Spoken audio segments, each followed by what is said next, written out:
I was born in a wall. Not metaphorically, not poetically. Literally, inside a crack in the eastern wall of the Naryanhiti Palace in Kathmandu, Nepal, where my mother had built a nest out of gold thread she had stolen from a ceremonial curtain and dried grass she had carried up from the courtyard in her beak, one strand at a time, over 11 days. I know it was 11 days because I watched her do it from inside an old clay pot on the third-floor balcony, where I had been living since the previous winter. My name is Chiru. I am a sparrow. I have lived inside these palace walls for 6 years. I have seen things that would make diplomats cry and generals laugh, but I have never seen anything quite like what I saw the year Aditya turned 24. Let me tell you about the palace first, because you need to understand the weight of it before you can understand why a young man born inside it would want so desperately to be outside it. The Naryanhiti Palace is not a pretty building in the way that flowers are pretty. It is grand in the way that a mountain is grand, not because it is beautiful, exactly, but because it is simply too large to ignore. The walls are thick enough to muffle sound from the outside world entirely.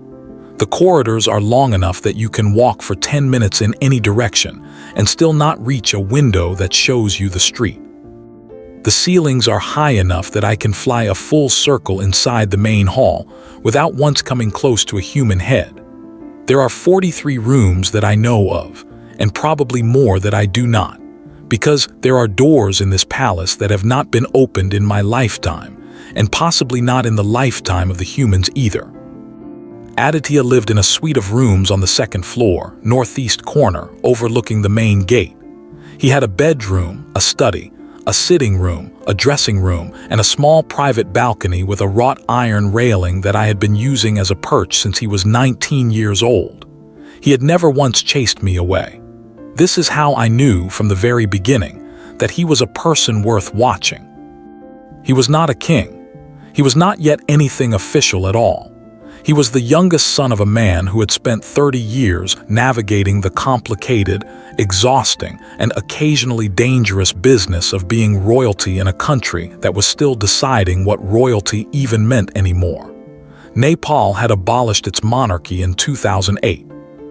What remained of the royal family was something complicated, respected by some, resented by others, photographed by tourists, and watched very carefully by a man named Ramesh. Ramesh was the royal family's senior advisor, communications manager, and if you asked anyone who worked inside the palace, the person who actually kept everything from collapsing into public disaster on a daily basis. He was 61 years old, thin in the way that people who forget to eat are thin, and he wore the same style of dark suit every single day with a precision that suggested he owned 17 identical copies of it. He had worked for the family for 34 years. He knew where every skeleton was buried, metaphorically speaking. He had a voice like a document being officially stamped. When Ramesh spoke, even I stopped moving. Every morning, Ramesh arrived at Aditya's sitting room at exactly 7:45 with a folder containing the day's schedule, a summary of relevant news, and a list of things Aditya was not to say publicly under any circumstances. Every morning, Aditya accepted the folder, set it on the table without opening it, and turned back to the window. The window was the problem, or rather, what was visible through the window was the problem. Directly outside the main palace gate, approximately 40 meters from Aditya's window, there was a tea stall.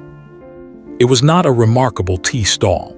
It was a small wooden cart with a gas burner, 2 large aluminum pots, a stack of small glass cups, and a hand-painted sign that said Sanjut in letters of uneven size that suggested Sanju had painted it himself, probably in one sitting, probably without measuring anything. Sanju was 19 years old, originally from a village 3 hours outside Kathmandu, and he had been running this tea stall since he was 16 after his father's health had made it impossible for the family to manage their small farm alone. He had a younger sister in school. He sent money home every month. He knew every rickshaw driver, tourist guide, and street vendor within a half-kilometer radius by name, by face, and by their preferred tea strength. I knew all of this because I had spent considerable time at Sanju's cart over the years, eating whatever crumbs fell near the wheels. Sanju always noticed me and always pretended not to, which is the highest form of respect a human can show a sparrow. He would brush a few crumbs deliberately off the edge of the cart in my direction while looking pointedly at the sky. A good man. Aditya had begun watching Sanju approximately 8 months before the events I am about to describe. It started casually, the way a person looks out a window when they are bored or thinking about something else. But I noticed, because noticing is what I do, that the looking gradually became more specific. Aditya was not watching the street. He was watching Sanju. He was watching the way Sanju laughed, loudly, completely, without calculating whether the laugh was appropriate for the situation. He was watching the way Sanju argued with the rickshaw drivers over nothing important, and then immediately shared tea with them afterward. He was watching the way Sanju sat on an overturned crate during slow hours and did absolutely nothing with what appeared to be profound contentment. Aditya had not laughed loudly in years. Aditya did not argue about anything because everything around him was pre-resolved before it reached him. Aditya had not sat and done nothing since he was a child because Ramesh's schedule did not contain blocks of time labeled nothing. I watched Aditya watching Sanju, and I understood that something was building inside the prince the way, whether build slowly, invisibly, and then all at once. The sign that it had crossed from longing into something more serious was the food. Aditya stopped finishing his meals. The palace kitchen prepared elaborate breakfasts, eggs in 4 different styles, fresh bread, seasonal fruit, imported coffee, yogurt made from milk that came from a specific farm in the hills because some family member had decided 3 generations ago that this was the correct farm. Aditya began leaving most of it untouched. The head cook reported this to Ramesh. Ramesh noted it in a file. Neither of them understood what it meant. I understood. I had seen this before in birds. It is what happens when a creature has decided, somewhere below conscious thought, that it is going to do something. The body stops investing in the present because the mind has already moved to the next place. Aditya was going to leave the palace. He just did not know when yet. It took him 3 weeks to work out the details, which I observed entirely from my position in the rafters above his study, where he conducted the planning sessions with himself in a low voice at 2 in the morning when he was certain everyone was asleep. The plan was, objectively, not a sophisticated plan. Aditya was a highly educated young man who spoke 4 languages and could discuss international economic policy with reasonable fluency, but he had never once in his life had to solve a practical problem without staff assistance. The plan showed this. His first idea was to climb over the garden wall at the back of the palace. He abandoned this when he measured the wall with his eyes and accepted that it was 5 meters high, and he had not climbed anything since a tree in the garden when he was 11. His second idea was to ask one of the kitchen delivery drivers to smuggle him out in a supply vehicle.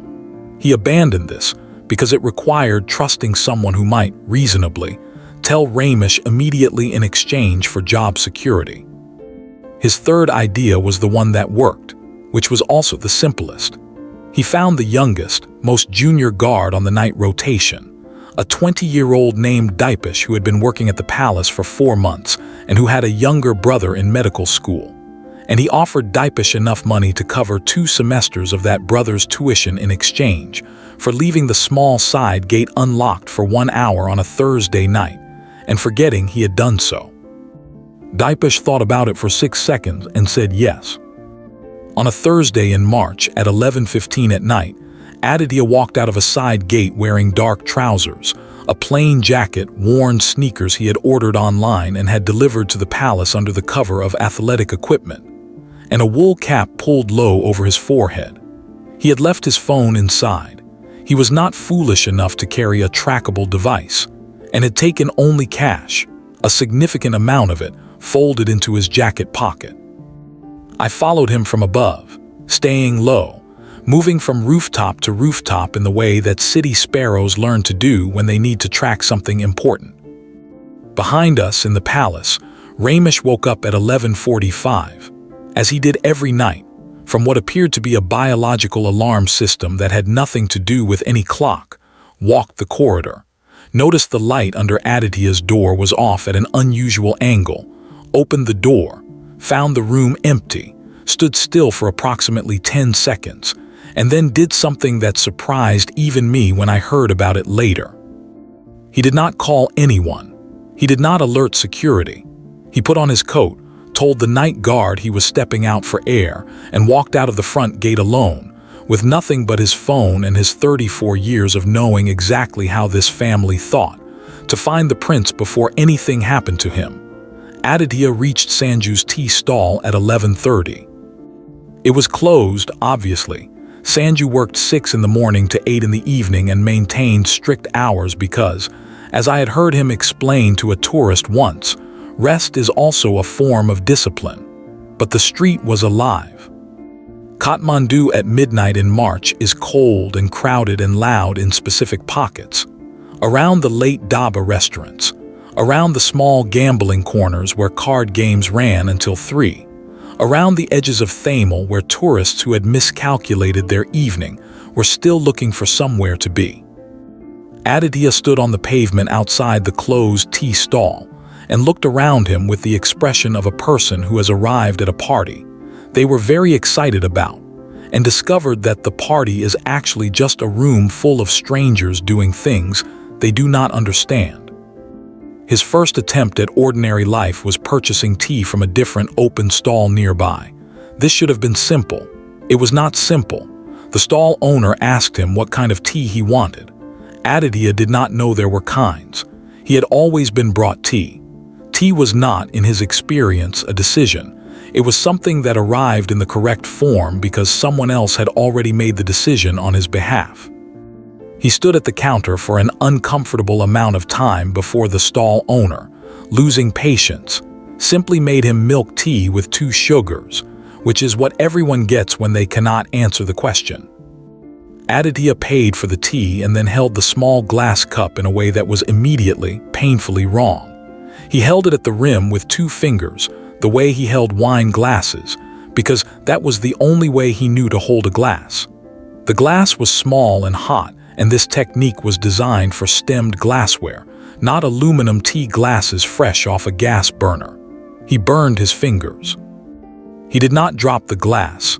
He had enough composure for that, but he made a very controlled, very quiet sound of pain, and then stood holding the tea at arm's length for a full minute until it cooled enough to drink safely. The man running the adjacent cigarette stand watched this entire sequence with an expression of pure, unguarded fascination. Aditya drank the tea. It was, by any objective measure, the best tea he had ever had, not because it was better than the palace kitchen's tea, but because he had made the decision to have it himself, paid for it himself, and stood on a public street holding it himself. And these facts made it taste like something entirely different from any tea that had ever been brought to him on a tray. He wandered further into the street after this, emboldened by the tea success, and made several additional attempts at ordinary life, each of which I observed from a power line overhead with increasing concern. He tried to buy vegetables from a night market vendor, and did not know that you are supposed to negotiate the price. He paid exactly what the vendor asked, which was, as all night market first quoted prices are, approximately double the real price, and the vendor watched him walk away with the expression of a man who could not decide whether to feel guilty or celebratory, and ultimately chose celebratory. Aditya carried the vegetables for 1 block before realizing he had no idea why he had bought vegetables or what he was going to do with them, and he set them carefully on a window ledge where they would, he hoped, be found by someone who needed them. He tried to sit on a public bench and found that he did not know the correct posture for sitting on a public bench. He sat with his back completely straight and his hands on his knees and looked like a person waiting for a formal meeting, which drew looks from two teenagers nearby who eventually moved to a different bench, unsettled. He tried to look at his phone, and then remembered he had not brought his phone. And the reaching for a phone motion followed by the empty pocket discovery happened 3 separate times in the next hour, each time with fresh surprise, as if each instance was the first time he had remembered this fact. I flew above him through all of this, cold and increasingly certain that this experiment was going to end badly, and tried to calculate the fastest route back to the palace gate. It was past midnight when Aditya found Sanju. Sanju was not at his tea stall. He was sitting on the steps of a closed shop 3 streets over, sharing a meal with 2 other young men, street vendors who, like him, had finished their days and were spending an hour together before going back to whatever small rented rooms they occupied. The meal was dal bat from a tiffin container, eaten with hands, shared without ceremony. Aditya almost walked past. Then Sanju looked up and said in Nepali, "Bye, you look lost. Sit down if you want." This was the most extraordinary thing anyone had said to Aditya in years. Not because it was kind, though it was, but because it was said without recognition, without deference, without the slight adjustment in posture and tone that every single person inside the palace made the moment they registered who he was. Sanju looked at him and saw only a young man who was lost. This was the most honest thing anyone had seen when they looked at Aditya in a very long time. Aditya sat down. He did not announce who he was. He said his name was Adi, which was true enough, and that he was from a family in the newer part of the city and was out walking because he could not sleep. Sanju accepted this with the complete lack of interrogation that characterizes people who have enough of their own life to think about without needing detailed explanations of other people's. He handed Aditya a section of the dal bat container and a piece of bread and said, "Eat." Aditya ate with his hands for the first time since early childhood, and it took him 2 minutes to stop being self-conscious about it. They talked, or rather, Sanju talked and Aditya listened, which was already a reversal of every conversation Aditya had in his normal life, where people primarily listened to him out of obligation, and he primarily spoke out of the same. Sanju talked about his village, about his sister's school results, about a rickshaw driver named Ganesh who had been cheated by a tourist the previous week, and how the entire street vendor community had collectively decided to overcharge every obviously wealthy tourist by exactly the same amount Ganesh had lost until the balance was restored. He talked about the tea stall, about the regulars, about how he could tell what kind of day a person had just had by the way they held their cup. "The ones who hold it tight," Sanju said, "bad day. The ones who let it sit on their palm, decent day. The ones who keep looking into it like there's something at the bottom, they're not really drinking tea. They're thinking about something they don't want to think about." Aditya had been looking into his cup. He stopped. Then Sanju said, without particular drama, without knowing what he was saying, "You know what I want more than anything? Just once to walk into one of those big houses up the hill and sit in a room where nobody needs anything from you, where it's quiet, where the biggest problem is what to have for dinner. I think about it all the time. Just quiet, just enough." I sat on a drain pipe above them and felt something move through my small chest that I did not have a word for. Aditya looked at Sanju for a long moment. "I think about the opposite," he said quietly. "I think about sitting here, exactly here, eating exactly this." They looked at each other. 2 young men, each dreaming of the other's life with an intensity that made the actual lives they were living feel temporarily unreal. Neither of them said anything more about it, but the moment sat between them on that step like a third person, breathing. It was Sanju who noticed them first. 3 young men, mid-20s, coming around the corner from the direction of Thamel with the specific, calibrated walk of people who have identified a target and are arranging themselves around it before the target notices. Sanju had grown up in streets that required this kind of reading, and he read it in under 4 seconds. What they had noticed was Aditya's shoes. Aditya had bought the sneakers online from an international retailer because he wanted to look ordinary. He had not understood, having never purchased his own shoes before, that the model he selected cost more than most people in this neighborhood made in 3 weeks, and that this fact was immediately legible to anyone who looked at them. The shoes were, in the context of everything else he was wearing, a catastrophic error. The jacket was plain. The trousers were plain. The cap was plain. The shoes screamed. "Don't look up," Sanju said quietly, still looking at the tiffin container. "And move slowly when I tell you." Aditya, to his credit, did not look up.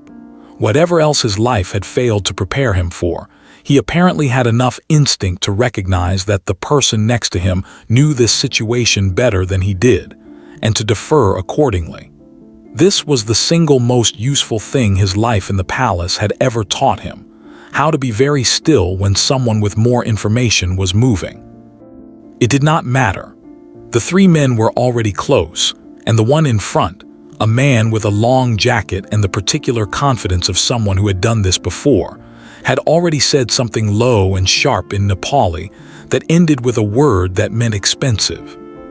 And then from a doorway across the narrow street, a voice said, "Suresh." Everyone stopped, including me on the drain pipe. Ramesh stepped out of the shadow of the doorway with his hands in his coat pockets, and his face carrying the expression of a man who has seen considerably worse than this and found it mildly tedious. He was looking at the man in the long jacket, the one named Suresh, with the specific attention of someone who is not afraid, and is also not performing not being afraid, which is a very different and much rarer thing. "Your mother's sister lives on Mangal Bazaar," Ramesh said in Nepali conversationally. "Her landlord is a man named Thapa. Thapa's lease agreement comes up in 4 months. I know 3 people who know Thapa." He paused. "Go home, Suresh." There was a very long silence. Suresh and his companions left. Not quickly would have been losing face, but they left, and the direction they walked in was away, and they did not look back. Ramesh walked across the street, stopped in front of Aditya, and looked at him with an expression that I recognized after 6 years of watching his face. It was not anger. It was something far more complicated. The look of a man who has spent 34 years caring about something that regularly tries his patience, and who has made his peace with this, and who is nevertheless, in this moment, profoundly and genuinely relieved. "Your shoes," Ramesh said, "were a mistake." "I know," Aditya said. "Come home when you are ready," Ramesh said. "I will be at the gate." He turned and walked back the way he had come. He did not look to see if Aditya was following. He already knew Aditya was not ready to follow yet, and he had calculated exactly how much time was needed, and the calculation told him approximately 40 minutes, and so he walked back to the side gate and stood there and waited. Sanju watched Ramesh go, then he looked at Aditya. "Who is that man?" "Someone who has been looking after me for a long time," Aditya said. "I didn't fully understand that until just now." Sanju nodded in the way that people nod when they understand that an answer is complete, even though it explains very little. Aditya sat with Sanju for another 30 minutes after Ramesh left. They did not talk about what had just happened. They finished the dal bat. One of the other young men produced a small transistor radio and found a station playing old Nepali folk songs, and they sat in the cold street with the music coming out of the small speaker, and nobody said anything for a while, which was, Aditya told me later, or rather, I observed through his behavior in the days that followed, because Aditya never directly told me anything, being unaware that I was paying attention. The most peaceful 30 minutes he had experienced in years. At approximately 1:40 in the morning, Aditya stood up, thanked Sanju and the others, and began walking back toward the palace. Before he left, he turned back to Sanju and said, "Is there any chance you'd want a different kind of work? Better pay, indoors, regular hours?" Sanju looked at him with genuine curiosity. "What kind of work?" "I'll send someone to the tea stall," Aditya said. "Day after tomorrow, if you're interested." Sanju shrugged with the magnificent casualness of a person who has enough self-possession to not chase offers, but is also curious enough to stay open to them. "I'll be there," he said. Ramesh was standing at the side gate exactly as he said he would be. He opened it when he saw Aditya coming. Aditya walked through. Neither of them said anything for a long moment.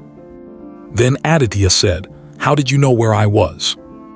"I've known where you were every minute for 24 years, Ramesh said. "Knowing where you are is my profession." "And the man, Suresh, how did you know about his aunt's landlord?" "Knowing things is also my profession." They walked back through the dark corridor toward the second floor. At the bottom of the staircase, Aditya stopped. "Ramesh, have you ever wanted to just not be this, not be any of this, just be someone else for a day?" Ramesh considered this with the same careful attention he gave to everything.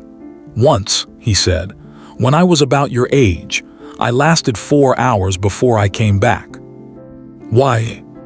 "Because the other life was fine," Ramesh said, "but it was not mine, and I had already made something of mine. It seemed wasteful to abandon it." He paused. "Get some sleep, you have a 9 o'clock." He walked away down the corridor.